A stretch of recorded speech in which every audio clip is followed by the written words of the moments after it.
અમારો પ્રોજેક્ટ બહુઆયામી છે।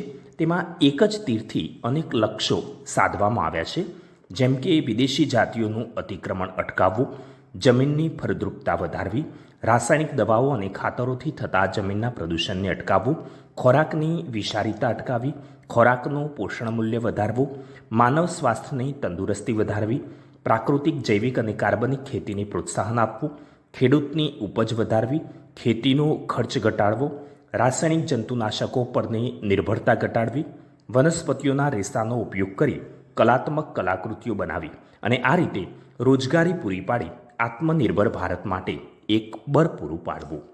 જૈવિક ખાતરની બનાવટમાં જરકુંભી, ગાડાબાવર અને કોનોકાર્પસ જેવી અતિક્રમણ કરતી વિદેશી વનસ્પતિઓની પાનડારખીઓ સાથે દેશી ગાયનું ગોબર, તળાવની માટી, તમાકુનો ભૂકો અને દિવેલની ફોતરી મિશ્ર કરી કમ્પોસ્ટિંગ જમીનમાં દાટવામાં આવે છે।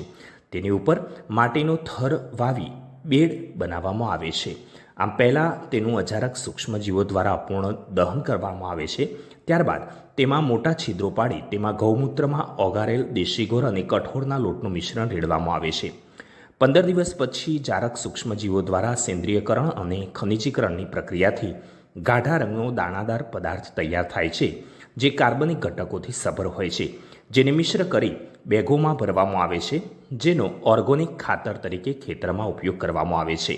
આ રીતે જમીનમાં કાર્બનનું પ્રમાણ પ્રાકૃતિક રીતે વધારી જમીનને ફળદ્રુપ બનાવવામાં આવે છે। જૈવિક નિયંત્રકોની બનાવટમાં ગાજરઘાસ અને ગંધારી જેવી અતિક્રમણ કરતી વિદેશી વનસ્પતિઓ કે જેમાં હાજર ઝેરી રસાયણોને કારણે કોઈ તૃણાહારી પ્રાણીઓ તેને ખાતા નથી, આવી વનસ્પતિઓના પર્ણોને પીસીને તેના રસની સાથે જુદા જુદા પ્રમાણમાં દેશી ગૌમૂત્ર, ખાટી છાશ, આકડો, તમાકુ અને લીમડાનો રસ વગેરે જેવા જૈવિક પદાર્થોનો ઉપયોગ કરીને વિવિધ પ્રકારના જૈવજંતુનાશકો બનાવવામાં આવ્યા છે। ત્રીજા એક મહત્ત્વના રોજગારી અને આત્મનિર્ભર બનાવતા વ્યવસાય તરીકે ઇન્દ્રધનુ જેવી વિદેશી વનસ્પતિઓના રેસાનો ઉપયોગ કરી કલાત્મક કલાકૃતિઓ બનાવવામાં આવે છે।